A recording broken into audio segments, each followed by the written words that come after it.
జీవం గల దేవ, ఈ రాత్రి సమయంలో మీ దాసుని నేను నిలబెట్టుకొని ఇదనమన్నటువంటి బైబిల్ స్టడీ కొరకు మీ దాసుని మీరు ఆత్మతో శక్తితో అభిషేకించి తండ్రి మేము నేర్చుకోవాల్సినటువంటి ఇదన విషయాలను కావాల్సిన మీ దాసుడికి కావాల్సిన జ్ఞానము అభిషేకము దయచేయండి. ఈ సమయం అంతటిని కూడా మాకు దీవెనకరంగా దయచేయండి. నాయన పరిశుద్ధాత్మ దేవ, మీ యొక్క సంపూర్ణ నీ యొక్క ఆత్మ నడిపింపుతో ఈ యొక్క కార్యం ఆరంభం ముగింపు వరకు నీ సన్నిధి మాకు తోడుగా ఉంచమని మరోసారి మమ్మల్ని చేతులకు అప్పగిస్తూ మీ దాసుని అభిషేకించి ఆశీర్వదించమని క్రీస్తు యేసు నామములో ప్రార్థిస్తున్నాను తండ్రి, amen. Okay, thank you very much.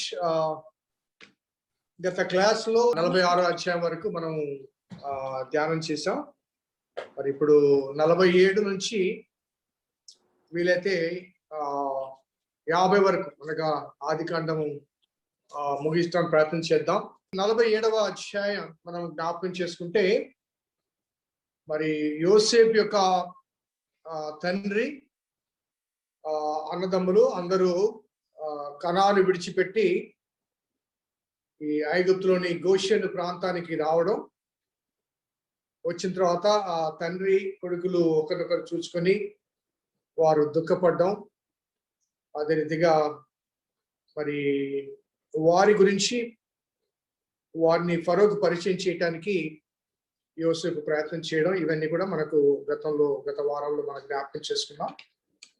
So 47వ అధ్యాయంలో Joseph takes his family and introduces to ఫరోకు పరిచయం చేయడం మనం చూస్తాం. మొదటి భాగం మనం గమనించి, యోసేపు వెళ్ళి ఫరోను చూచి, నా తండ్రియు నా సహోదరులు వారి గొర్రెల మందలతోనూ వారి పశువులతోనూ వారి కలిగిన అంతటితోనూ కనాను దేశం నుండి వచ్చి గోషెన్లో ఉన్నారని తెలియచేసి తన సహోదరులందరిలో 5గురిని వెంట పెట్టుకుని పోయి వారిని ఫరో సమక్షం ఉంచెను. ఫరో అతని సహోదరుని చూచి, మీరు వృత్తి ఏమిటని అడిగినప్పుడు వారు, నీ దాసులమైన మేమును మా పూర్వీకులు గొర్రెల కాపురమని ఫరోతో చెప్పింది. సో లాస్ట్ క్లాస్ లో గొర్రెల కాపర్లు అనేవారు ఐగుప్తులకు హేయులు అనే విషయం మనం జ్ఞాపకం చేసుకున్నాం.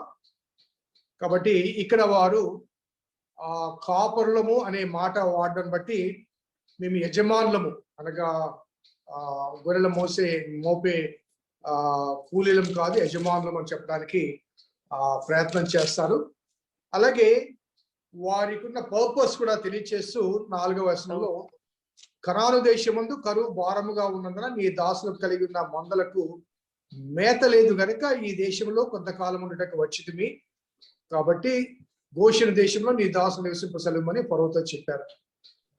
సో వారు ఎందుకు వచ్చారన్న దానికి అసలు యాక్చువల్ గా వచ్చింది వారికి ఆహారం లేదు, వారు ఆకలితో ఉన్నారు. కానీ వారు ఏమని చెప్తారంటే, మాకు పశువులు చాలా ఉన్నాయి, మందలు చాలా ఉన్నాయి, కాబట్టి పశువులు మేపుకోవటానికి కొంతకాలం ఉండటానికి మేము వచ్చాం. సాధారణంగా అయితే రాజుగారు ఇమ్మీడియట్ ఏమనంటే, మనుషులకైతే ఆహారం పెడతామయ్యా ఈ కరువు కాలంలో, మీ పశువులకు ఆహారం ఎక్కడి నుంచి తీసుకుని వస్తాం, పశువులకు ఎక్కడి నుంచి తీసుకొస్తాం అని ఫరో అబ్జెక్షన్ చేయాలి. కానీ అక్కడ ఫరో ఆ విషయంలో అబ్జెక్షన్ చెప్పడు. అదే రీతిగా వారు చెప్పిన మాట ఏంటంటే, మేము కొంతకాలం ఉండుటకు వచ్చాం, not for the permanent dwelling. మేము సోజోనర్స్ అనగా కొంతకాలం ఎగ్జైల్ గా ఉండటానికి, టెంపరీ డ్వెల్లింగ్ కోసం వచ్చాం అని చెప్పడానికి వారు ప్రయత్నం చేస్తారు. ఈ మాటలో ఒక భావం ఏంటంటే, మేము కనాను నుంచి వచ్చాము, తిరిగి కనానుకు వెళ్తాము, తాత్కాలికంగా మేము మీ దేశంలో ఉంటాం. ఎందుకొరకు ఉంటామంటే, మేము గొప్ప పశువుల మంద కలిగిన వారం కాబట్టి మా పశువుల మందకు మేత కావాలి అనే విషయాన్ని అక్కడ తెలియచేయడం. అదే రీతిగా ఫరో వారికి గోషెను దేశంలో మీకు ఇష్టం వచ్చిన ప్రాంతాన్ని ఎన్నుకోండి, ఎక్కడైనా నివసించండి, ఇది మీ స్థలం అనుకోండి అంటూ తెలియచేస్తూ 6వ వచనంలో, వారిలో ఎవరైనా ప్రజ్ఞ గల వారిని నీకు తోచినట్లా నా మందల మీద వారిని అధిపతిగా నియమించమని చెప్పారు. సో అక్కడ యోసేపును బట్టి ఫరో వారికి ప్రొవిజన్స్ మాత్రమే కాదు, ప్రొఫెషన్ కూడా ఇస్తున్నారు. కావాలంటే ఎవరైనా ప్రజ్ఞ గల వారు ఉంటే, ఎక్స్పర్ట్స్ ఉంటే నా మందలు కూడా వాళ్ళు మేపొచ్చు అనగా వారు టెంపరీ డ్వెల్లింగ్ కోసం అక్కడికి వెళ్ళారు. కానీ వారు అక్కడ గొర్రెల కాపర్లుగా ఆ ఫరో గొర్రెలు కూడా మేపటానికి వారికి ఒక ఉద్యోగం, ఒక ప్రొఫెషన్ కూడా మరి ఇచ్చినట్లుగా మనము గమనించవచ్చు. అలాగే 8 నుంచి 10 వరకు చూస్తే ఫరోకు యాకోబుకు మధ్య కలిగిన ఒక ఆసక్తి కలిగిన సంభాషణ. అదేంటంటే 7వ వచనంలో, మరియు యోసేపు తన తండ్రి అయిన యాకోబును లోపలికి తీసుకుని వచ్చి ఫరో సమక్షమందు ఉంచగా యాకోబు ఫరోను దీవించాను. ఫరో, నీవు జీవించిన సంవత్సరములు ఎన్ని అని యాకోబుని అడిగినందుకు యాకోబు, నేను యాత్ర చేసిన సంవత్సరం 130, నేను జీవించిన సంవత్సరములు కొంచెముగానో దుఃఖముగా ఉన్నవి, అవి నా పితరులు యాత్ర చేసిన దినములు, వారు జీవించిన సంవత్సరంలోని కాలని ఫరోతో చెప్పి ఫరోను దీవించి ఫరో ఎదుట నుంచి వెళ్ళిపోయాను. ఇక్కడ 2 సార్లు యాకోబు ఫరోను దీవించను అనే మాటలు 2 సార్లు రాయబడ్డాయి. యాక్చువల్గా యాకోబు గాని అతని కుమారులు గాని ఆశ్రయం కొరకు వచ్చారు, ఆహారం కొరకు వచ్చారు, ఫరో యొక్క దయాదాక్షిణ్యాల కొరకు వచ్చారు. అక్కడ ఫరో ఏమో రాజు, అధిపతి, యాకోబు మరి ఆ రాజుగారి దయాదాక్షిణ్యాల కోసం వచ్చారు. కాబట్టి యాకోబు దీవించాలా లేకపోతే ఫరో దీవించాలా ఒకసారి మనకి జ్ఞాపకం చేసుకోవాలి. సో 2 మాటలు అక్కడ వ్రాయబడ్డాయంటే అక్కడ 2 సార్లు ఆ మెన్షన్, యాకోబు ఫరోను దీవించనే మాట 2 సార్లు మెన్షన్ చేయడం గల కారణం ఏంటంటే యోసేపును బట్టి యోసేపు తండ్రికి ఫరో గౌరవం ఇచ్చాడు. అలాగే ఆ తండ్రి యొక్క వృద్ధాప్యాన్ని చూసిన తర్వాత మరి ఆ ఐగుప్తు రాజు అన్యుడైనప్పటికీ కూడా పెద్దవారి ద్వారా దీవెనలు పొందాలి, ఇంత మంచి కుమారుని కన్నా తండ్రి దీవెను నేను పొందాలి అన్న ఆలోచన మనకు కనబడుతూ ఉంది. అలాగే ఎప్పుడైనా దీవించినప్పుడు పెద్దవారు అనగా అధికారంలో ఉన్నవారు కింది వారిని దీవిస్తారు. కానీ ఇక్కడ మరి కింద స్థాయిలో అనగా ఆహారం కొరకు వచ్చిన ఒక వ్యక్తి ఆహారం అందించి ఆ రాజుగారిని దీవించడం అనేది మనకు కనబడుతుంది. అలాగే ఆ సంభాషణ ఒకటే ఒక సంభాషణ, వాట్ ఈజ్ యువర్ ఏజ్, నీవు జీవించిన సంవత్సరములు ఎన్ని అని యాకోబుని అడిగినప్పుడు యాకోబు నా వయసు ఇంత అని స్పష్టంగా చెప్పే అవకాశాలు ఉన్నాయి. కానీ అక్కడ కొంత స్పష్టత ఇస్తున్నాడు. అదేంటంటే నేను యాత్ర చేసిన సంవత్సరంలో 130, నేను జీవించిన సంవత్సరంలో కొంచెముగాను దుఃఖ సహితముగాను ఉన్నవి, అవి నా పితరుల యాత్ర చేసిన దినంలో వారు జీవించిన సంవత్సరంలో అన్ని కాలేదని ఫరోతో చెప్పి ఫరోను దీవించి వెళ్ళిపోయాడు. సో యాత్ర చేసిన సంవత్సరములు, జీవించిన సంవత్సరములు, ఈ చాలాసార్లు మనము ప్రసంగాల్లో కూడా జ్ఞాపకం చేసుకుంటూ ఉంటాం. మరి యాత్ర అనే ఈ మాట అతడు జన్మించిన నాటి నుంచి మరణించేంత వరకు కలిగిన జీవిత కాలం. సో అనగా లైఫ్ స్పాన్, యాత్ర చేసిన దినములు అనగా యాత్ర అని ఆ మాట వాడటానికి కారణం ఏంటంటే హెబ్రీ పత్రిక 11వ అధ్యాయంలో మనకు 13వ వచనం నుంచి మనకు కనబడుతుంది. మరి వీరందరూ తాము భూమి మీద యాత్రికులము పరదేశమని ఒప్పుకొని విశ్వాసం గలవారే మృతి చెందిరి. సో ఈ మాటలోని స్పష్టత ఒక విశ్వాసం ఏంటంటే అబ్రహాము కానీ ఇస్సాకు కానీ యాకోబు కానీ మరి వారి పితరులందరూ కూడా వారి యొక్క నమ్మకం ఏంటంటే మేము యాత్రికులుగా వచ్చాం, జన్మించిన నాటి నుంచి తిరిగి ఈ లోకాన్ని విడిచేంత వరకు కూడా మేము యాత్రికులము అనే వాస్తవాన్ని వారు గమనించారు. యాత్రికులు అనగానే ఇంకొక విషయం ఏంటంటే ఒక నిర్దిష్టమైన ప్రదేశం నుంచి మనం బయలుదేరుతాం, తిరిగి మనం గమ్యాన్ని తిరిగి మళ్ళీ వెనక్కి వెళ్తాం. సో ఆ యాత్ర చేసిన కాలములో మనకు ఇంట్లో ఉన్నటువంటి కంఫర్ట్స్ ఉండవు, ఇంట్లో ఉండే కంఫర్ట్స్ ఉండవు. మనకు క్రిస్టియన్స్కి అలవాటు లేదు, కానీ ఎక్కువ మందికి మన క్రైస్తవేతర సహోదరులకు హిందూస్కి అయితే కొన్ని పిల్గ్రిమేజ్ సెంటర్స్ కి దేవాలయాలకు వెళ్తుంటారు. అలాగే మన ముస్లిం సహోదరులు అయితే మక్కాకు వెళ్తుంటారు. వెళ్ళినప్పుడు వారు ఇక్కడలాగా ఏసీలు కానీ లేకపోతే ఇళ్ళు కానీ కంఫర్ట్స్ బెడ్స్ కానీ ఉండవు. రైల్వే స్టేషన్ లో పడుకుంటుంటారు. మనకు ఈ రొట్టెల పండుగ అప్పుడు చూడండి, వస్తారు కదా, వచ్చినప్పుడు రైల్వే స్టేషన్ మొత్తం నిండిపోయి ఉంటుంది, బస్ స్టాండ్ మొత్తం నిండిపోయి ఉంటాయి, రోడ్లు మొత్తం నిండిపోయి ఉంటాయి. కాబట్టి యాత్రికులుగా ఈ లోకానికి వచ్చినప్పుడు ఆ జీవించిన కాలంలో కంఫర్ట్స్ అనే దానికి అవకాశము లేదు. కాబట్టి నా లైఫ్ స్పాన్, నా యాత్ర జీవితము 130 సంవత్సరాలు. కానీ అందులో నేను జీవించింది అనగా సుఖపడింది, ఏ కష్టం లేకుండా, ఏ శ్రమ లేకుండా, ఏ బాధ లేకుండా, ఏ ఇబ్బంది లేకుండా జీవించిన సంవత్సరాలు చాలా చాలా స్వల్పము అనే మాట అక్కడ యాకోబు వాడతాడు. ఒకసారి యాకోబు జీవితాన్ని మనం గమనిస్తే ఈ 130 సంవత్సరాల్లో బహుశా తల్లిదండ్రుల దగ్గర ఒక 40 సంవత్సరాలు ఉండి ఉంటాడు. అనగా మామగారింటికి ప్రయాణం వెళ్ళక ముందు ఇంటి దగ్గర 40 years ఆ రోజుల్లో. ఎందుకంటే మోషే కూడా 40 సంవత్సరాల తర్వాతనే పెళ్లి చేసుకుంటాడు కదా. మోషే కూడా 40 years తర్వాతనే మిద్యాన్ అరణ్యంలోకి వెళ్ళి అక్కడ పెళ్లి చేసుకుంటాడు. So 40 years he had a comfortable life with the parents. తల్లి దగ్గర కానీ తండ్రి దగ్గర కానీ 40 years కంఫర్టబుల్ లైఫ్ ఉంది. ఆ తర్వాత 20 సంవత్సరాలు మామగారింట్లో ఏం చేశాడు? కూలి చేశాడు కదండి. 7 సంవత్సరాలు ఒకరి కొరకు, 7 సంవత్సరాలు ఒకరి కొరకు, మరలా 6 సంవత్సరాలు అలా చేసి ఆ మామగారి చేత మోసగించబడి, సో 20 years ఆ దుఃఖ సహితమైన ఆ సంవత్సరాలు గడిపాడు. ఆ తర్వాత అక్కడి నుంచి బయలుదేరి వచ్చే సమయంలో మరి ఏషావు గురించిన భయం, ఆ ఏషావుని ఎదుర్కొన్న తర్వాత ఆ గోషేను ప్రాంతంలో అతను సెటిల్ అయిన తర్వాత అక్కడ జీవించిన కాలము బహుశా ఒక 50 సంవత్సరాలు ఉంటాడేమో అక్కడ.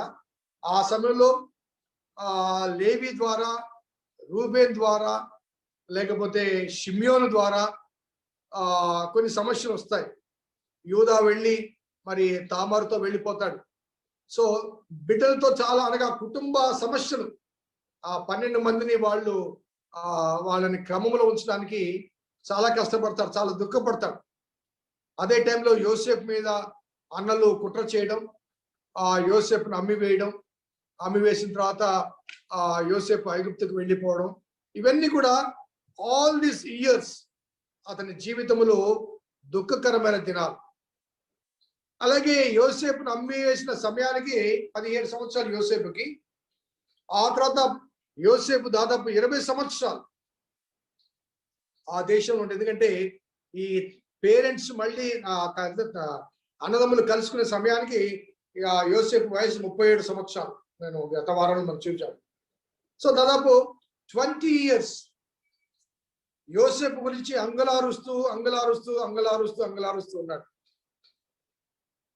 40 years ఏమో బిడ్డలతో సమస్య, 20 years ఏమో మామగారింట్లో సమస్యలు, ఆ తర్వాత 20 years ఏమో యోసేపు గురించి దుఃఖం. సో ఇవన్నీ మనం గమనిస్తే ఆయన 20 సంవత్సరాలు మామగారింట్లో, 50 సంవత్సరాలు బిడ్డలతో, 20 సంవత్సరాలు యోసేపు గురించి, దాదాపు 90 సంవత్సరాల జీవితము సమస్యాత్మకమైన జీవితాలు, కష్టముతో శ్రమతో కూడిన జీవితాలు. 130లో ఫస్ట్ 40 years మాత్రమే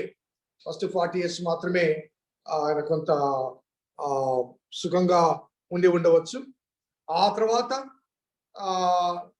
ఐగుప్తులో 17 సంవత్సరాలు ఉంటాడు. He died at the age of 147. అది నేను తర్వాత చూపిస్తాను.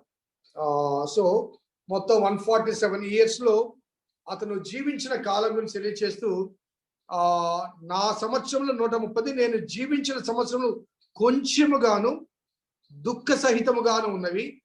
అవి నా పితరులు యాత్ర చేసిన దినములో వారు జీవించిన సంవత్సరంలన్నీ కాలేదని ఫరోతో చెప్పిన ఈ మాట జ్ఞాపకం చేసుకుంటే, అబ్రహాము పొందిన శ్రమల కన్నా, ఇస్సాకు పొందిన శ్రమల కన్నా యాకోబు పొందిన శ్రమ కాలము అధికము అని యాకోబు ఒప్పుకోవడం అనేది మనం గమనించవచ్చు.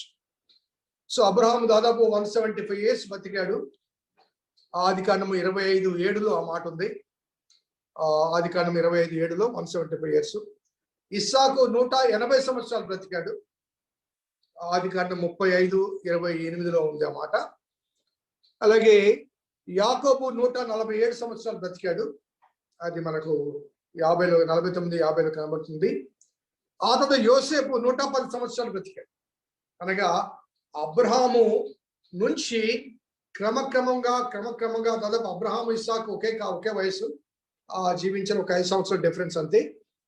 యాకోబు కానీ యోసేపు కానీ వయసు తగ్గుతూ వచ్చింది.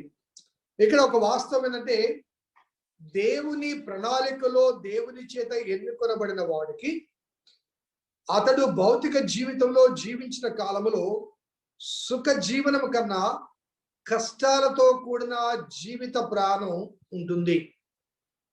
యేసు ప్రభు వారు కూడా చెప్పారు, ఎవరైనా నన్ను వెంబడించగోరినలా తను తాను ఉపేక్షించుకొని తన సిలువను ఎత్తుకొని నన్ను ప్రతిదినము వెంబడించాలి.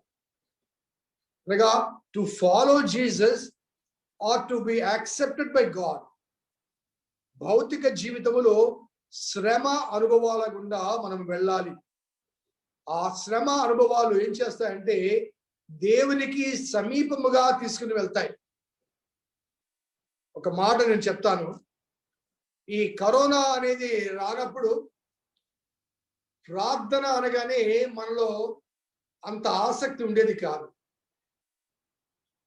ఈరోజు కరోనా అనే ఈ శ్రమ రాగానే ప్రపంచవ్యాప్తంగా, మనమే కాదండి, ప్రపంచవ్యాప్తంగా నేను చాలా మంది పాస్టర్స్ టచ్ చేసినప్పుడు, వీళ్ళతో మాట్లాడుతున్నప్పుడు, అన్నా మేము కూడా ప్రార్థన చేస్తున్నామన్నా, మీ ప్రేయర్ పాయింట్స్ మేము తీసుకుంటున్నామన్నా, మేము కూడా 24 hours ప్రార్థన చేస్తున్నాం. లాస్ట్ వెన్స్డే అనుకుంటాను, వెన్స్డే ట్యూస్డేను బెంగళూరు బ్యాప్టిస్ట్ చర్చెస్ వాళ్ళు నన్ను ఇన్వైట్ చేశారు జూమ్లో. దాదాపు 47 మంది పాస్టర్స్ బెంగళూరు, అనగా బెంగళూరు టౌన్లో ఉన్నటువంటి, కర్ణాటకలో ఉన్నటువంటి 47 మంది పాస్టర్స్ 40 దినములు ప్రార్థన చేశారు. ఎవ్రీడే ఒక 2 hours 10:15 నుంచి 12 గంటల వరకు ఎవ్రీడే జూమ్ లో ప్రార్థన చేశారు. నేను చూసినప్పుడు 47 మంది ప్రారంభం నుంచి చివరి వరకు ఆ పాస్టర్స్ అందరూ ఉన్నారు. మన తెలుగు పాస్టర్స్ నేను ఇన్వైట్ చేస్తే నాకు 5 రెస్పాండ్ అయ్యారు. నాకు 100 మంది పాస్టర్లు కావాలి, ఇప్పుడు నాకు 5 రెస్పాండ్ అయ్యారు. But I still have faith. నాకు 5 లేకపోయినా 2 చాలు, 12 hours ప్రేయర్ చేస్తానని చెప్పేసి. సో ఈ కష్టాలు అధికంగా దేవుడు ఎందుకు అనుమతిస్తాడంటే, the more problems we have, the more time we spend with God. The less problems we have, the less time we give to God. అది అనాలజీ. సో పౌలు కూడా తన ముళ్ళు తీసేయమన్నప్పుడు దేవుడు ఏమంటాడు, నా కృప నీకు చాలు అంటాడు. అప్పుడు పౌలు ఏమంటే, నేను అధికమైన కృపను దేవుని నుంచి పొందడానికి అధికమైన శ్రమను నేను అంగీకరిస్తున్నానంట.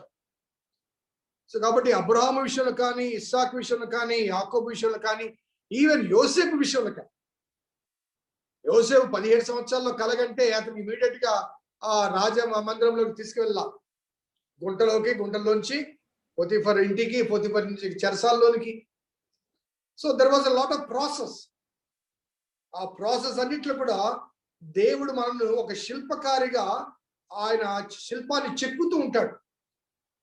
అన్వాంటెడ్ ఎలిమెంట్స్ అన్ని కూడా మనలో కొన్ని భావోద్రేకాలు కానీ, భౌతిక జీవిత సంబంధ అనుభవాలు కానీ, అంశాలు కానీ, దేవునికి ఆయాసకరమైన ఆశలు కానీ, అలవాట్లు కానీ, ఇవన్నిటిని నలగొట్టడానికి ఒక శిల్పకారిగా లేకపోతే ఒక కుమ్మరిగా God will be molding us. So for which he takes time. Okay, instant గా జాదు మంత్రలాగా మారిపో అని చెప్పడం కాదు, మనం మారేలాగా చేస్తాడు. ఆ మారడానికి దేవుడు ఆ సమయాన్ని తీసుకుంటాడు.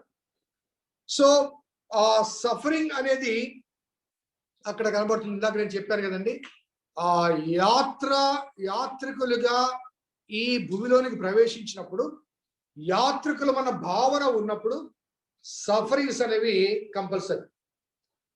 లేదు మాకు ఈ ప్రపంచమే శాశ్వతం, ఇక్కడే మేము ఉండిపోతాం అని ఇక్కడే మనము అన్ని సమకూర్చుకొని నా ప్రాణమా తినుము త్రాగుము సుఖించమంటే మనం తిరిగి స్వదేశానికి ఉండి వెళ్ళే అవకాశాలు ఉండవు. దైవ నిర్మితమైన పట్టణంలో దేవుని చేత నిర్మించబడిన ప్రదేశాల్లో యోహాను 14 ప్రకారం దేవుడు నిర్మించిన గృహాల్లో నేను వెళ్ళి నాతో కూడా మీరు ఉండటకు మరలా వచ్చి మిమ్మల్ని తీసుకుపోతా అంటాడు. సో దేవుడు నిర్మించిన గృహాల్లో, దేవుని పట్టణంలో, దేవుని ప్రపంచంలో నివసించే అవకాశాలు ఉండవు. ఎందుకంటే our concentration totally on this earth. కాబట్టి ఆ పరలోక సంబంధమైన ఆ అనుభవాల కొరకు మనం యాత్రికులు అనే భావన మనకు తప్పనిసరిగా మరి ఉండాలి అనే విషయాన్ని మనము గమనించాలి.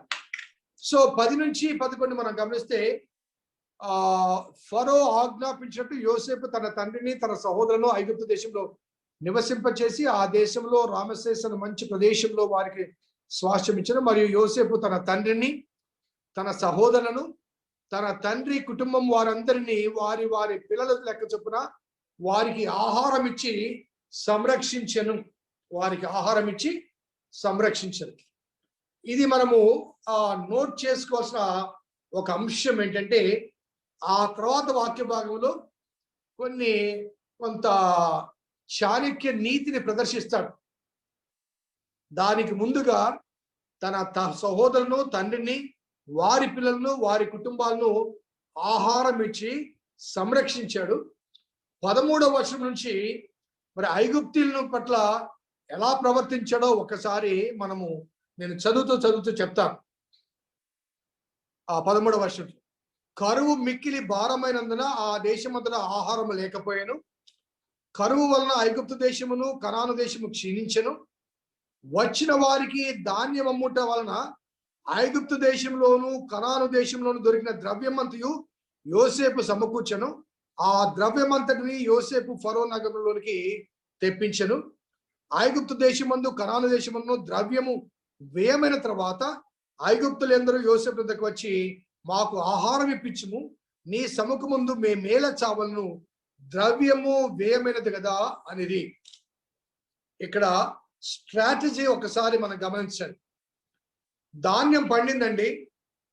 ధాన్యం బాగా పండిన తర్వాత ఆ ధాన్యాన్ని ఏం చేశాడంటే యోసేపు వారి దగ్గర కొన్నాడు. 41వ అధ్యాయము 47, 49 వచనాల్లో ఆ 7 సంవత్సరాలు ధాన్యం బాగా పండినప్పుడు ఆ రైతుల దగ్గర నుంచి ధాన్యం కొని స్టోర్ చేశాడు. 41 చాప్టర్ 47, 49లో ఆ మాటలు ఉన్నాయి. సో బాగా ధాన్యం స్టోర్ చేసిన తర్వాత ఈ రైతుల దగ్గర లేకపోతే ప్రజల దగ్గర ఏముంది? ధనం ఉంది, ద్రవ్యం ఉంది. సో ధాన్యం ఎక్కడ ఉంది, ద్రవ్యము వాళ్ళ దగ్గర ఉంది. సో యోసేపు ఏం చేశాడు? అయ్యా మాకు ఆకలిగా ఉంది, మాకు ఆహారం లేదు, మా దగ్గర ధాన్యం అంతా అయిపోయింది అనగానే ఏమంటే మీ ద్రవ్యాన్ని తీసుకుని వచ్చి ధాన్యాన్ని కొనుక్కొని పోండి అన్నాడు. తన పేరెంట్స్ కి తన అన్నదమ్ములకేమో ఉచితంగా సంరక్షణ ఇచ్చాడు, ఐగుప్తులకేమో మీరు కొనుక్కోండి అన్నాడు. సో అలా కొనుక్కోవడం ద్వారా ఏ రైతులైతే తమ ధాన్యాన్ని అమ్మారో తద్వారా ద్రవ్యాన్ని సంపాదించుకున్నారో ఆ ద్రవ్యమంతా తిరిగి యోసేపు ధనాగారంలోనికి అనగా ఫరో ధనాగారంలోనికి వచ్చింది. అనగా all the money return back to Pharaoh, all the money in the land of Egypt and Conan. So 2వ పాయింట్ చూడండి, 15వ వచనం, ఐగుప్తు దేశమందును కనాను దేశమందును ద్రవ్యము వ్యయమైన తర్వాత ఐగుప్తులందరూ యోసేపు దగ్గరికి వచ్చి మాకు ఆహారం ఇప్పించుము, నీ సముఖమందు మేమేల చావలను, ద్రవ్యము వ్యయమైనది కదా అనేది. అనగా డబ్బులు అయిపోయినాయా, మాకు ఆహారం కావాలి, ఆకలి ఉంటే. అప్పుడు యోసేపు అంటాడు 16వ వచనంలో, మీ పశువులను ఇవ్వండి, ద్రవ్యము వేయపోయిన మీ పశువులకు ప్రతిగా నేను మీకు ధాన్యం ఇచ్చదు. మొదట ద్రవ్యాన్ని తీసుకున్నాడు, ఇప్పుడు ఏం తీసుకుంటున్నాడు? పశువులను తీసుకుంటున్నాడు. సో ఆ తర్వాత కాబట్టి తమ పశువులను యోసేపునకు తీసుకుని వచ్చి యోసేపు గుర్రములను, గొర్రెల మందలను, పశువుల మందలను, గాడిదలను తీసుకుని వారికి ఆహారం ఇచ్చను. ఆ సంవత్సరం మందు వారి మందలన్నిటికీ ప్రతిగా అతడు వారికి ఆహారం ఇచ్చి సంరక్షించను. ఆ సంవత్సరం గతించిన తర్వాత 2వ సంవత్సరం వారు అతని ఇద్దరికి వచ్చి, ఇది మా ఏళ్ళ వారికి మరుగు చేయము, ద్రవ్యం భయమైపోయింది, పశువుల మందలు ఏళ్ళ వారి వశమైపోయాయి, ఇప్పుడు మా దేహములు మా పొలములు తప్ప ఏమియో ఏలిన వారి సముఖంలో మిలిగి ఉండలేదు. నీ కన్నులైతే మా పొలములు మేము ఏల నశించాలి, ఆహారం ఇచ్చి మమ్మును మా పొలమును కొనుము, మా పొలములతో మేము ఫరోకు దాసుల మగుదము, మేము చావక బ్రతుకున్నట్లు పొలములు పాడైపోకున్నట్లు మాకు విత్తనములు ఇమ్మని అడిగి అట్లు యోసేపు ఐగుప్తు భూములన్నింటినీ ఫరో కొరకు కొన్నాడు. మొదట ఏం చేశాడంటే డబ్బు మొత్తం లాక్కున్నాడు. ఆ తర్వాత ఏం చేశాడు? పశువులన్నింటి లాక్కున్నాడు. ఆ తర్వాత ఏం చేశాడు చెప్పండి? ఏం చేశాడు? పొలాలను లాక్కున్నాడు, అలాగే మనుషులు కూడా లాక్కున్నాడు. So total land and the people and the life stock అంతా కూడా ఫరో స్వాధీనంలోకి వచ్చింది. ఇమ్మీడియట్ గా అక్కడ ఏమంటాడంటే 20 వచ్చి అట్లు యోసేపు ఫరో కొరకు భూములన్నింటి కొనెను, కరువు వారికి భారమైన ఐగుప్తీయులందరూ తమ తమ పొలములు అమ్మివేసిరి కనుక భూమి ఫరోదాయను. అతడు ఐగుప్తు పొలిమేరల యొక్క ఈ చివరి నుండి ఆ చివరి వరకు జనులను ఊళ్ళలోనికి రప్పించెను. యాజకుల భూమి మాత్రమే అతడు కొనలేదు. యాజకులకు ఫరో భత్యము నియమించెను. ఫరో ఇచ్చిన భత్యం వల్ల వారికి భోజనం కలిగాను కనుక వారు తమ భూములను అమ్మలేదు. ఆ తర్వాత మరలా 23 నుంచి చదివి ఆ తర్వాత ఎక్స్ప్లెయిన్ చేస్తారు. యోసేపు, ఇదిగో నేను మిమ్మును మీ భూములను ఫరో కొరకు కొని ఉన్నాను, ఇదిగో మీకు విత్తనములు పొలంలో విత్తుడి, పంటలో 5వ భాగములు మీరు ఫరోకి ఇవ్వలను, 4 భాగములు పొలంలో విత్తుటకును మీకును మీ కుటుంబ వారికి ఆహారమునకును మీ పిల్లలకును ఆహారమునకు మీవై ఉండునని ప్రజలతో చెప్పగా, వారు నీవు మమ్మల్ని బ్రతికించితివి, ఏలిన వారి కటాక్షం మా మీద ఉండని ఫరోకు దాసుల మగుదం చెప్పి అప్పుడు 5వ భాగము ఫరోదని నేటి వరకు యోసేపు ఐగుప్తు భూముల గురించి కట్టడ నియమించెను. సో ఆ ద్రవ్యము ఫరోదయింది, పశువులు ఫరోదయ్యాయి, పొలములు ఫరోదయ్యాయి, ఆ మనుషులు కూడా కూలీలు అయ్యారు. ఆఖరికి వారి పొలాల్లో వారే కౌలు తీసుకోవాల్సి వచ్చింది. కౌలుదారి విధానం ఈనాడు మన గ్రామాల్లో మనం చూస్తుంటాం కదండి. పేద రైతులకు విత్తనం వేయాలంటే మోతుబరి ఎవరు ఉంటారు, ఆ ఊర్లో రెడ్డి ఎవరు ఆసాం ఉంటాడు, అతని దగ్గరికి వెళ్ళి డబ్బులు తీసుకొని పొలంలో విత్తనాలు కొంటారు, విత్తనాలు వేస్తారు. ఒకవేళ పంట బాగా పండితే పర్లేదు, లేకపోతే ఏదైనా తుఫాను గిఫాను వచ్చిందనుకోండి, అప్పుడు వారు ఆ బాకీ తీర్చలేరు కాబట్టి ఆ రైతు ఏం చేస్తారు, ఆ రైతు దగ్గర పొలాన్ని స్వాధీనం చేసుకుంటారు. సో ఆ రీతిగా ఆ ఊర్లోని భూములన్నీ కూడా ఆ ఆసామి స్వాధీనం అవుతాయి. ఆ ఆసామి ఏం చేస్తారు, వారి భూములను వారికి కౌలుకిచ్చి వారి దగ్గర నుంచి మరలా డబ్బులు తీసుకుంటూ ఉంటాడు. సో ఈ రీతిగా మరి యోసేపు ఒక కౌలుదారి విధానాన్ని ప్రవేశపెట్టి ఐగుప్తులో రాజుగారికి ధనమంతయు రాజుగారి దగ్గరికి వచ్చింది, పశువులన్నీ కూడా రాజుగారి దగ్గరికి వచ్చాయి, అదే పొలములన్నీ రాజుగారి స్వాధీనమయ్యాయి, అదేవిధంగా మనుషులు కూడా, అనగా రాజ్యాన్ని పటిష్టపరిచాడు. ఐగుప్తు రాజ్యాన్ని పటిష్టపరిచాడు కాబట్టి ఫరో రాజ్యము స్థిరపరచబడటానికి ఒక రకంగా సహాయపడ్డాడు.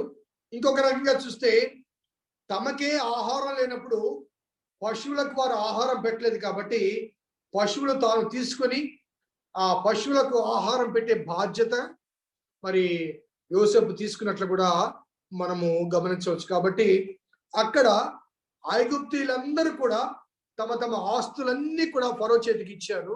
అక్కడ యాజకులను వదిలిపెట్టాడట. బహుశా యాజకుల గురించి వాళ్ళు అనగా ఏ దేవుని ఆరాధించినా దేవుని సేవకుడు అన్న భావన తనకు ఉండవచ్చు. లేకపోతే ఇంకొక ఫన్నీ రీజన్ ఏంటంటే ఆయన భార్య రికమెండేషన్ చేసి ఉండొచ్చు. యోసేపు భార్య ఎవరంటే యాజకుని కుమార్తె. కాబట్టి భార్య గారి రికమెండేషన్ బట్టి యాజకులను స్పేర్ చేశారు. వారికి దినభత్యాన్ని ఇచ్చి వాళ్ళ భూములను కానీ వారి ఆస్తిని కానీ తీసుకుని లేదని చెప్పేసి 22వ వచనంలో మనకు కనబడుతుంది. అలాగే ఐగుప్తుల పట్ల ఈ రీతిగా ప్రవర్తించిన యోసేపు 27వ వచనం చూడండి. ఇశ్రాయేలు ఐగుప్తు దేశమందలి గోషెన ప్రదేశంలో నివసించిరి. అందులో వారు ఆస్తి సంపాదించుకుని సంతానాభివృద్ధి పొంది మిగుల విస్తరించిరి. ఒకవైపు ఐగుప్తీయులు శ్రమపరచబడుతుంటే వారి ఆస్తి అంతా పోగొట్టుకోబోతుంటే అక్కడికి దాసులుగా వెళ్ళిన వారు, మైగ్రేట్ అయిన వారు, స్వల్పకాలం నివసించడానికి వెళ్ళినవారు మరి అక్కడ ఆస్తిని సంపాదించుకుని మరి సంతానాభివృద్ధి పొందినట్లుగా ఇక్కడ రాయబడింది. మరి ఆ నిర్గమకాండంలో ఫరోకి అసూయ పట్టడానికి, బాధపడటానికి ఇంతకన్నా ఇంకో కారణం ఉంటుందా చెప్పండి? ఫరో నిర్గమకాండంలో ఫరో వారి మీద కోపపడటానికి కానీ, వారి సంఖ్య అభివృద్ధి పొందితే భయపడటానికి కానీ ఇంతకన్నా కారణం ఉందని చెప్పండి. ఐగుప్తుల ఆస్తులన్నీ కూడా రాజుగారి అయ్యాయి. అట్ ద సేమ్ టైం ఇశ్రాయేలు బానిసలుగా వచ్చిన వారు అక్కడ మరి అభివృద్ధి పొందినట్లుగా మనకు కనబడుతుంది. 28వ వచనం నుంచి యాకోబు యొక్క చివరి దినాలు, చివరి మాటలు లేకపోతే చివరి వాగ్దానాలు మనకు అక్కడ కనబడతాయి. ఆ యాకోబు ఐగుప్తు దేశంలో 17 సంవత్సరాలు బ్రతికెను, అనగా 130 + 17 147. యాకోబు దినములు అనగా అతడు జీవించిన సంవత్సరం 147. ఇశ్రాయేలు చావలసిన దినములు సమీపించినప్పుడు అతడు తన కుమారుని యోసేపుని పిలిపించి, నా ఎడల నీకు కటాక్షం ఉన్న ఎడల దయచేసి నీ చెయ్యి నా తొడ కింద పెట్టి ఉంచి నా ఎడల దయను నమ్మకము కనపరచుము. ఎట్లనగా నన్ను ఐగుప్తులో పాతి పెట్టకము, నా పితరులతో కూడా నేను పండుకున్నట్లు ఐగుప్తులో నుంచి నన్ను తీసుకుని పోయి వారి సమాధిలో నన్ను పాతి పెట్టుమని అతనితో చెప్పాను. అందుకతడు నేను నీ మాట చొప్పున చేసేదని చెప్పాను. అప్పుడు ప్రమాణం చేయమన్నప్పుడు యోసేపు అతనితో కూడా ప్రమాణం చేశాను. అప్పుడు ఇశ్రాయేలు తన మంచపు తలాపి మీద వంగి దేవునికి నమస్కారము చేసెను అని వ్రాయబడింది. అనగా ఆనాటి బహుశా యూదుల సాంప్రదాయాన్ని ప్రకారం ప్రమాణం చేయడం అంటే తొడ కింద చేయి పెట్టడం. ఈ విషయాన్ని మనము అబ్రహాము తన కుమారుని ఇస్సాకునకు వధువును తెమ్మని పంపించినప్పుడు తన సేవకునితో చెప్తాడు. 24వ అధ్యాయము 2లో అబ్రహాం కూడా తన సేవకునితో తొడ కింద చేయి పెట్టించి ప్రమాణం చేయించుకుంటాడు. బహుశా అది వారి అలవాటు కావచ్చు. అదే రీతిగా మరి మంచపు తలాపు మీద వంగి దేవునికి నమస్కారం చేసిన అనే మాట మనం కొద్దిగా ఆలోచిస్తే, ఆయన వృద్ధాప్యంలో ఉన్నాడు, మంచం మీద పరుండి ఉన్నాడు, లేవలేని స్థితిలో ఉన్నాడు. కాబట్టి అటువంటి స్థితిలో ఉన్న వ్యక్తి మరి దేవునికి నమస్కారం చేసినప్పుడు మరి ఆ తలగడ మీద వంగి నమస్కారం చేయాలంటే అతను శక్తిని కూడగట్టుకుని లేచి ఆ మంచం మీద మోకరిల్లి ఆ తలగడ మీద బోర్లా పడుకొని తలగడ మీద తన ముఖాన్ని పెట్టాలి. అనగా దేవునికి నమస్కారం చేయటానికి కొంత అతను ఎఫర్ట్స్ చేసినట్లుగా మనము గమనించవచ్చు. అక్కడ యోసేపు కుమారులను పిలిపిస్తాడు యాకోబు 40th చాప్టర్లో. మొదటి 7 వచనాలు మనం గమనిస్తే యోసేపు తన కుమారుని మనష్షే, ఎఫ్రాయిము ఇద్దరు కుమారులను వెంట పెట్టుకోగా, ఇదిగో నీ కుమారుని యోసేపు నీ యొద్దకు వచ్చుచున్నాడని యాకోబునకు తెలిపిను. అంతటా ఇశ్రాయేలు బలము తెచ్చుకుని తన మంచం మీద కూర్చుండెను. యోసేపును చూచి కనాను దేశమందలి లూజులో సర్వశక్తి గల దేవుడు నాకు కనబడి నన్ను ఆస్వాదించి, ఇదిగో నీకు సంతానాభివృద్ధి కలగజేసి నిన్ను విస్తరింపచేసి నీ జనముల సమూహము అవునట్లుగా చేసి నీ తర్వాత నీ సంతానమును ఈ దేశమునకు నిత్య స్వాస్థ్యముగా ఇచ్చిన సెలవిచ్చెను.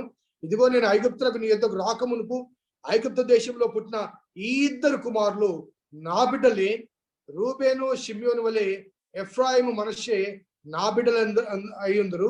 వారి తర్వాత నీవు కనిన సంతానము నీవే అని చెప్పడం అనేది మనము గమనిస్తే మరి యోసేపు తన కుమారులిద్దరిని తండ్రి యొద్దకు తీసుకుని వచ్చినప్పుడు, దీవించడానికి తీసుకుని వచ్చినప్పుడు, మరి ఆయన బలము కూడగట్టుకొని పడుకున్నవాడు లేచి మంచం మీద కూర్చున్నాడు.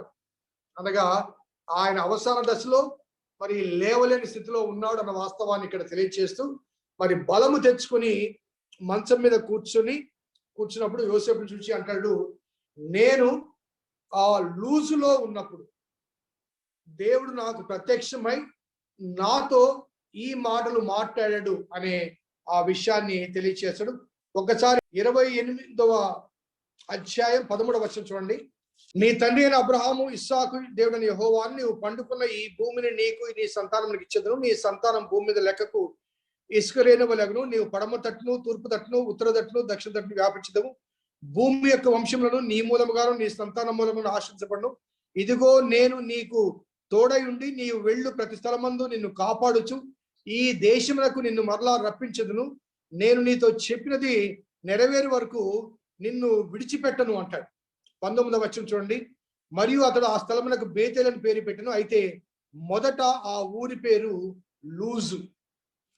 సో లూజ్ అనే ఆ ఊరిలో దేవుడు అతనికి వాగ్దానం చేస్తాడు. అదే రీతిగా రెండవసారి దేవుడు అదే వాగ్దానాన్ని రిపీట్ చేశాడు. 35వ అధ్యాయం 12 చదువుతాను. నేను అబ్రహామునకును ఇస్సాకునకు ఇచ్చిన దేశం నీకు ఇచ్చేదను, నీ తరువాత నీ సంతానమునకు ఈ దేశం ఇచ్చేదని అతనితో చెప్పాను. దేవుడు అతనితో మాట్లాడిన స్థలం నుండి పరమునకు వెళ్ళాను. మరి అతడు తనతో మాట్లాడిన చోట యాకోబు ఒక స్తంభం, అనగా రాతి స్తంభం, దాని మీద పరార్పణ చేశాను. ఆ ప్రదేశానికి బేతేలు అని పేరు పెట్టాను. అనగా అప్పుడు లూజ్ అనే పట్టణానికి బేతేలు అని పేరు పెట్టాడు. అదే బేతేలు దగ్గర దేవుడు మరలా వాగ్దానం చేసి, నీ తరువాత నీ సంతానాన్ని మరలా కనానుకు రప్పిస్తాను. అది స్పష్టంగా తెలియజేయబడిన వాస్తవం ఏంటంటే, యాకోబు నువ్వు మరలా కనానుకు రావు, నీ తర్వాత నీ సంతానం వస్తుంది.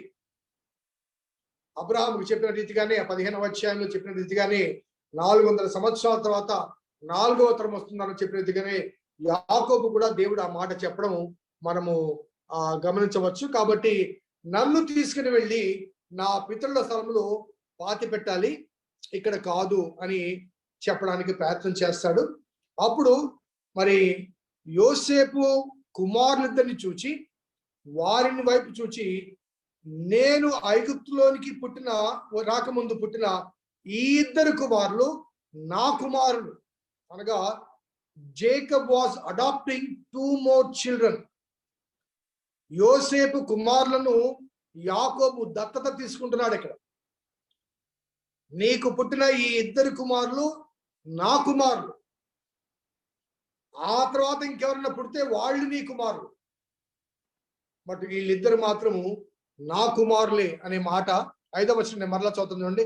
ఇదిగో నేను ఐగుప్తునకు నీ యొద్దకు రాకమునుపు ఐగుప్తు దేశంలో నీకు పుట్టిన ఈ ఇద్దరు కుమారులు నా బిడ్డలే.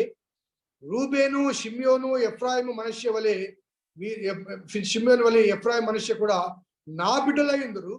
వారి తర్వాత నీవు కనిన కుమారులు నీ సంతానం అవుతారు. అలాగే మరి వారు తమ సహోదరుల స్వాస్థ్యం బట్టి వారి పేర్ల చొప్పున పిలువబడతారు అని చెప్పడం అనేది కనబడుతుంది. కాబట్టి ఇశ్రాయేలు 12 గోత్రాలలో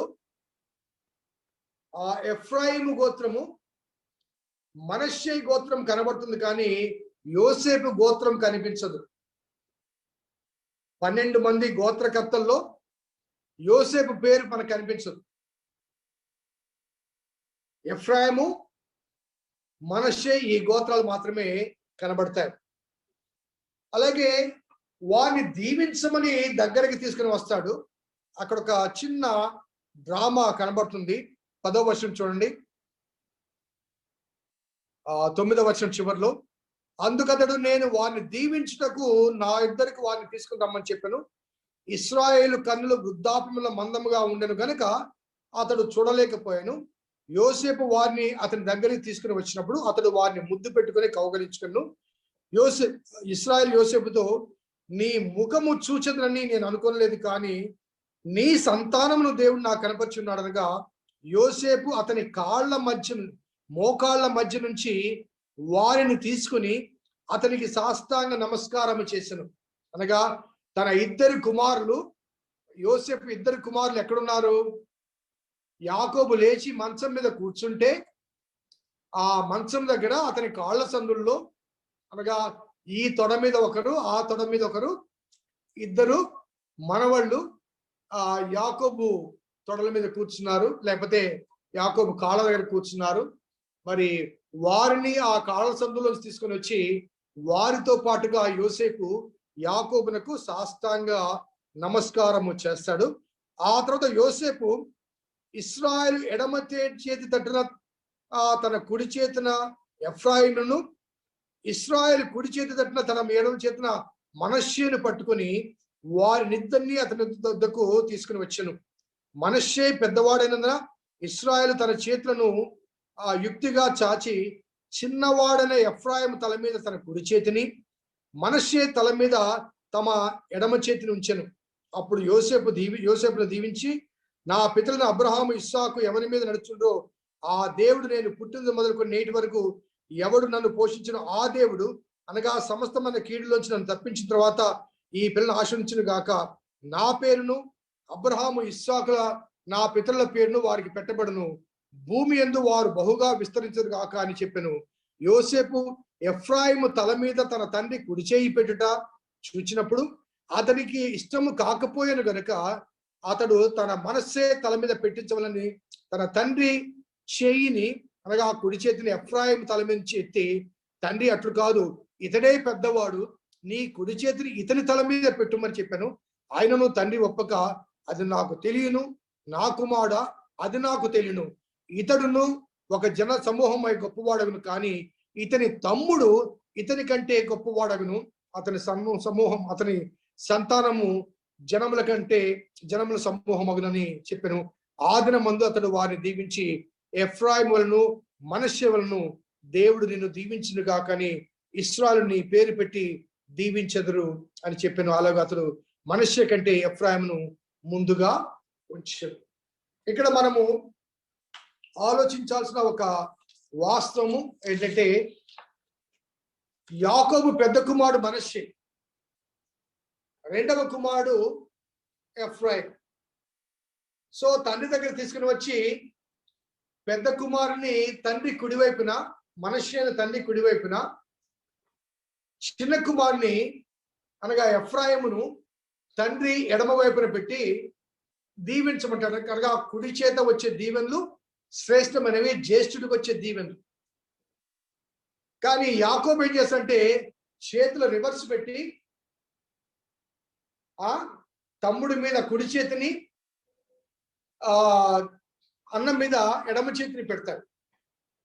అది యోసేపుకు నచ్చదు, ఎందుకంటే జ్యేష్ఠుడికి జ్యేష్ఠత్వం రావాలి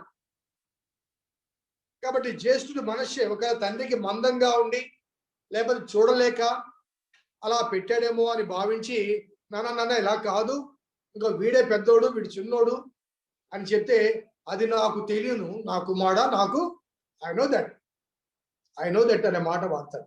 నాకు తెలియను అంటూ ఇద్దరు దీవించబడతారు. కానీ ఆ ఎఫ్రాయిం అనేవాడు రెండంతలుగా దీవించబడతాడు, అధికంగా దీవించబడతాడు అనే మాట మరి అక్కడ మనకు కనబడుతుంది. సో ఇక్కడ ఒక వాస్తవాన్ని మనము జ్ఞాపకం చేసుకుంటే, దేవుని ప్రణాళికలో ఒకడు జ్యేష్ఠుడిగా పుట్టినంత మాత్రాన జ్యేష్ఠత్వపు హక్కును అతను పొందలేదు కొంతమంది. ఎందుకంటే దేవుడు పై రూపాన్ని కాకుండా అంతరంగాన్ని లక్ష్య పెట్టువాడు.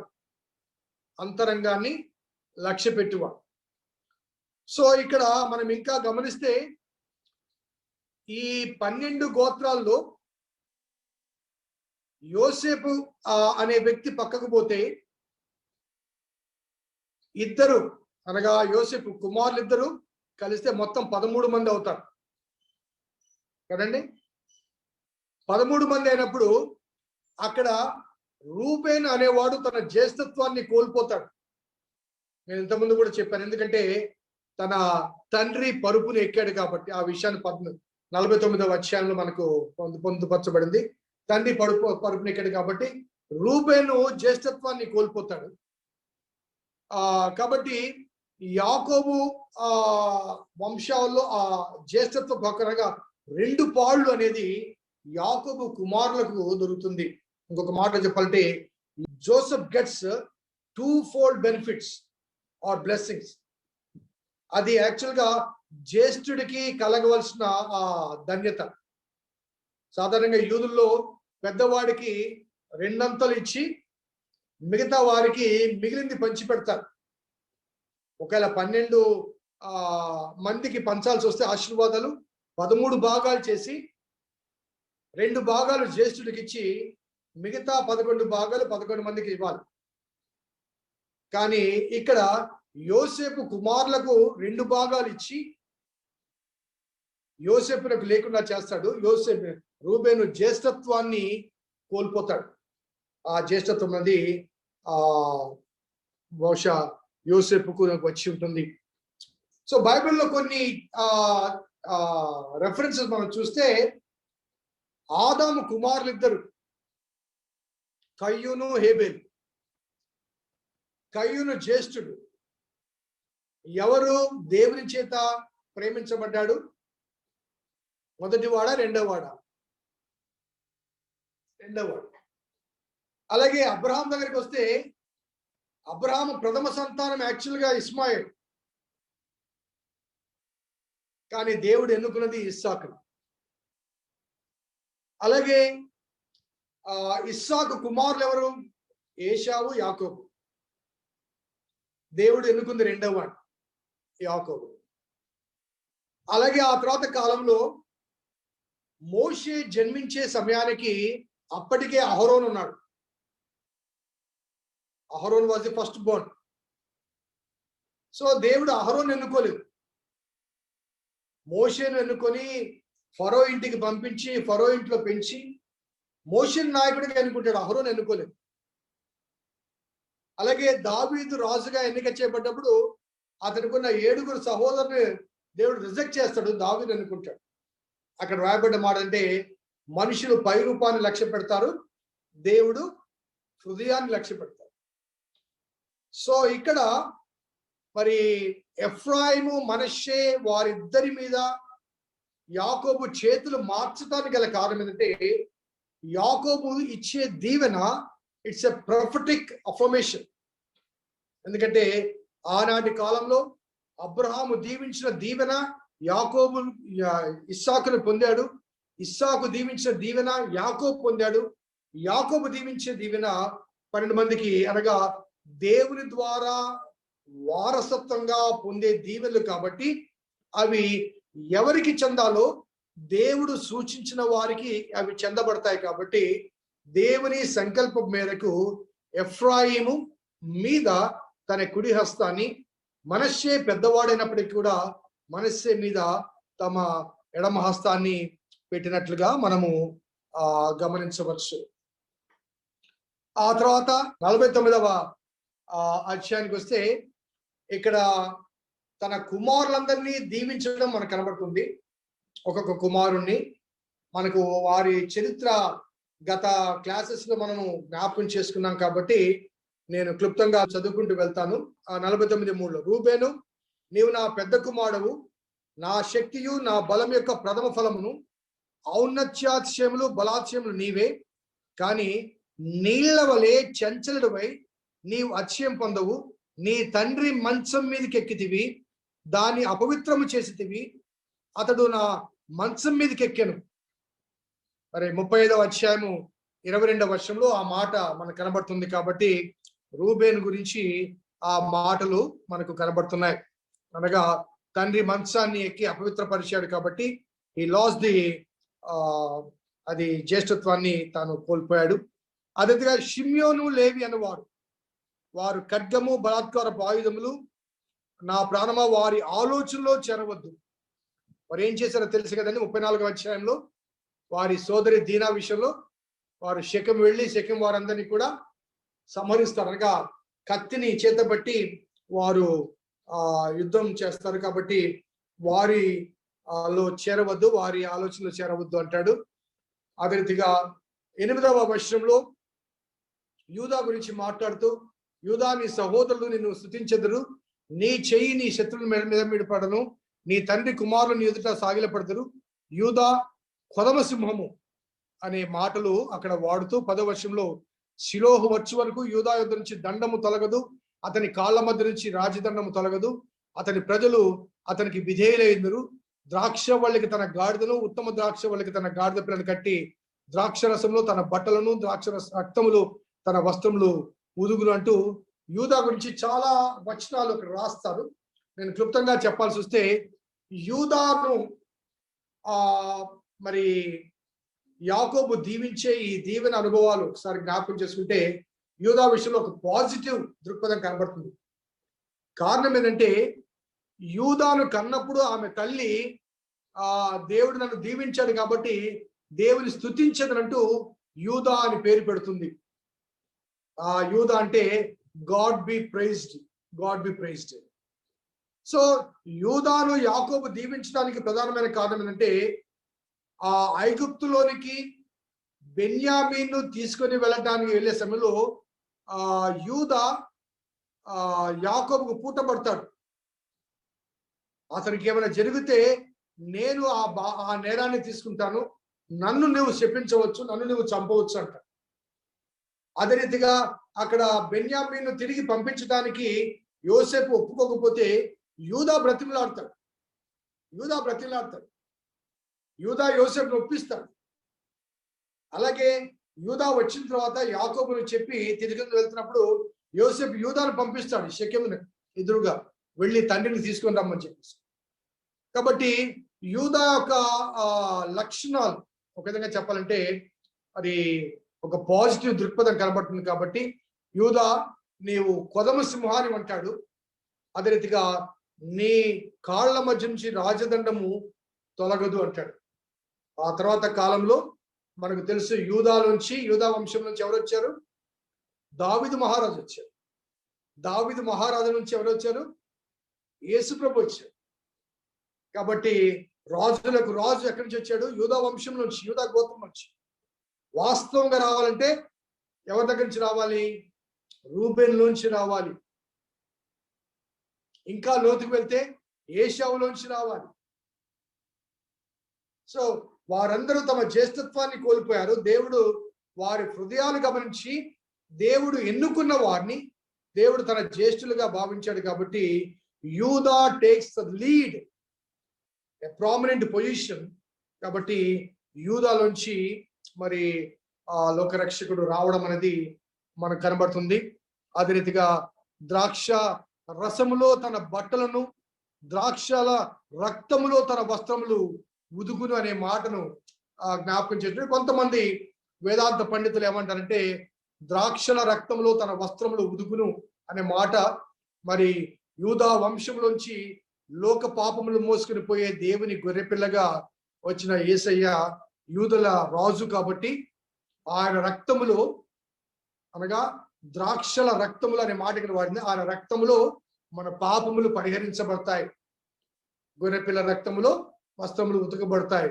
అది ప్రాఫిటిక్ గా చెప్పబడింది అనే మాటలు కొంతమంది పండితులు దాన్ని ఆ రీతిగా భావిస్తున్నారు. ఆ తర్వాత జబులూను గురించి, ఇస్సాకారు గురించి, దాను గురించి, గాదు గురించి, ఆషేరు, నఫ్తాలి, యోసేపు గురించి కూడా తెలియచేయడం మనం చూస్తాం. యోసేపులో మరి అతను 22వ వచనంలో ఫలించేటి కొమ్మని, ఊట యుద్ధ ఫలించేటి కొమ్మని, దాని రెమ్మలు గోడ మీదకి ఎక్కి వ్యాపించరని, విరుకాలు అతని వేధించారని, బాణములు వేసి హింసించారని అని వారు యోసేపు పట్ల చేసిన వాటన్ని రిపీట్ చేస్తూ మరి అతడు ఇశ్రాయేలుకు బండయు మేపెడు వారును, నీకు సహాయం చేసి నీ తండ్రి దేవుని వల్లను, పైనుంచి మింటి దీవెనల వల్లను, కింద దాగి ఉన్న అగాధ జలముల దీవెనలను, స్తనముల దీవెనలను, గర్భముల దీవెనతో నిన్ను దీవించు సర్వశక్తుని దీవెన వల్ల అతని బాహువు దిట్టపరచబడును అంటూ యోసేపును దీవించడం మనకు చూస్తాం. అదే రీతిగా బెన్యామీను కూడా దీవిస్తాడు. ఈ దీవెనలన్నీ అయిపోయిన తర్వాత 29వ వచనం చూడండి. అతడు తర్వాత అతడు వారికి ఆజ్ఞాపించుటను, నేను నా స్వజనుల యొద్దకు చేర్చబడుచున్నాను, హిత్తీయుడైన ఎఫ్రోను భూమి యందు గుహలో నా తండ్రి యొద్ద నన్ను పాతిపెట్టుడి. మక్ఫేలా పొలములో ఉన్నది. అబ్రహాము దాన్ని ఆ పొలమును హిత్తీయుడగు ఎఫ్రోను యొద్ద శ్మశాన భూమి కొరకు స్వాస్థ్యంగా కొనెను. అక్కడనే వారు అబ్రహామును అతని భార్యను శారాను పాతిపెట్టిరి. అక్కడనే ఇస్సాకు అతని భార్యను రిబ్కాను పాతిపెట్టిరి. అక్కడనే నేను లేయాను పాతిపెట్టిని. ఆ పొలమును నేను అందులో ఉన్న గుహయు హేతు కుమారు యొద్ద కొనబడినను. యాకోబు తన కుమారులకు ఆజ్ఞాపించి చాలించి మంచం మీద తన కాళ్ళు ముడుచుకొని ప్రాణం విడిచి స్వజనుల యొద్దకు చేర్చబడను. స్వజనుల యొద్దకు చేర్చబడను. 2 సార్లు ఈ మాట వాడబడింది. 29వ వర్షంలో కూడా నేను నా స్వజనుల యొద్దకు చేర్చబడుచున్నాను అనే మాట వాడబడింది. ఇక్కడ కూడా అతడు స్వజనుల యొద్ద చేర్చబడ్డాడు.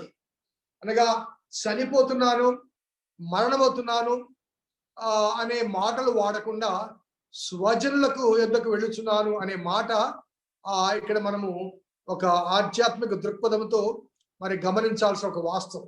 ఎక్కడికి వెళ్తున్నాడు అతను? చనిపోతూ ఎక్కడికి వెళ్తున్నాడు? స్వజనుల అంటే ఎవరు? ఆయన కన్నా ముందుగా ఆయనకు జన్మనిచ్చిన తల్లి తండ్రి ఎక్కడికి వెళ్ళారు? వారికి జన్మనిచ్చిన తల్లి తండ్రి ఎక్కడికి వెళ్ళారు? అక్కడికి నేను వెళ్తున్నాను అనే మాట అక్కడ వ్రాయబడింది. ఆ మాటను ఒక్కసారి మనము లోతుగా మన విశ్లేషిస్తే, స్వజనుల దగ్గరికి వెళ్తున్నానంటే తనకు జన్మనిచ్చిన వారి దగ్గరికి వెళ్తున్నాను. ఈ మాట బాగా అర్థం చేసుకోండి. ఎక్కడికి వెళ్తున్నాడు? తనకు జన్మనిచ్చిన వారి దగ్గరికి వెళ్తున్నాను. తల్లిదండ్రి దగ్గరికి. మనము జీవించిన కాలంలో ఏ కష్టం వచ్చినా, ఏ శ్రమ వచ్చినా, ఏ బాధ వచ్చినా, ఏ బలహీనత వచ్చినా మన తల్లి తండ్రి బ్రతికి ఉంటే ఎక్కడికి వెళ్తాం చెప్పండి? ఇంటికి, అమ్మ దగ్గరికి, సొంత ఇంటికి, మన దగ్గరికి వెళ్తాం కదండి. ఎంతమంది ఉన్నప్పటికీ కూడా ఇబ్బంది కలిగితే, బాధ కలిగితే, నొప్పి కలిగితే, కష్టం కలిగితే అమ్మ నాన్న జ్ఞాపకం వస్తారు. అమ్మ నాన్న దగ్గరికి వెళ్తాం. కాబట్టి తన స్వజనుల దగ్గరికి వెళ్తున్నానంటే అర్థం ఏంటి? మా అమ్మ నాన్న దగ్గరికి వెళ్తున్నాను అని అర్థం. అర్థమవుతుందా? సో ఈ లోకాన్ని విడిచి నేను ఎక్కడికి వెళ్తున్నాను? I'm going to my parents, నా తల్లిదండ్రుల దగ్గర. సో ఇంకా లోతుగా ఆలోచిస్తే తాను ఎవరికి జన్మనిచ్చాడో వారిని విడిచిపెట్టి తనకు జన్మనిచ్చిన వారి దగ్గరికి వెళ్తున్నాడు. తాను ఎవరికి జన్మనిచ్చాడో వారిని విడిచి తనకు జన్మనిచ్చిన వారి దగ్గరికి వెళ్తున్నాడు.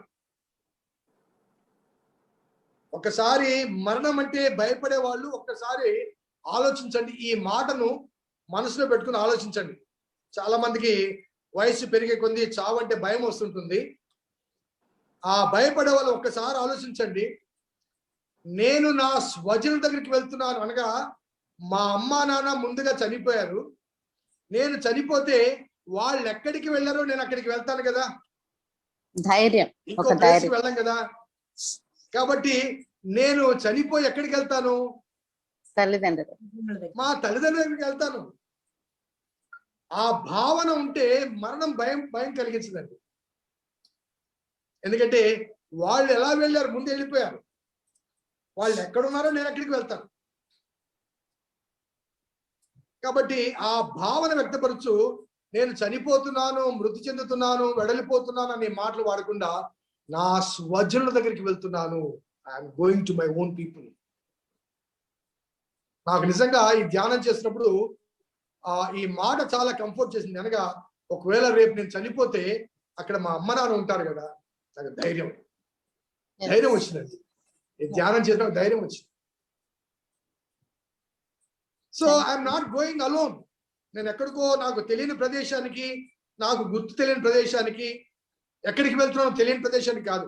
ఆల్రెడీ నాకన్నా ముందు ఎవరు వెళ్ళారో అక్కడికి వెళ్తున్నాను నేను. So they must be waiting for me.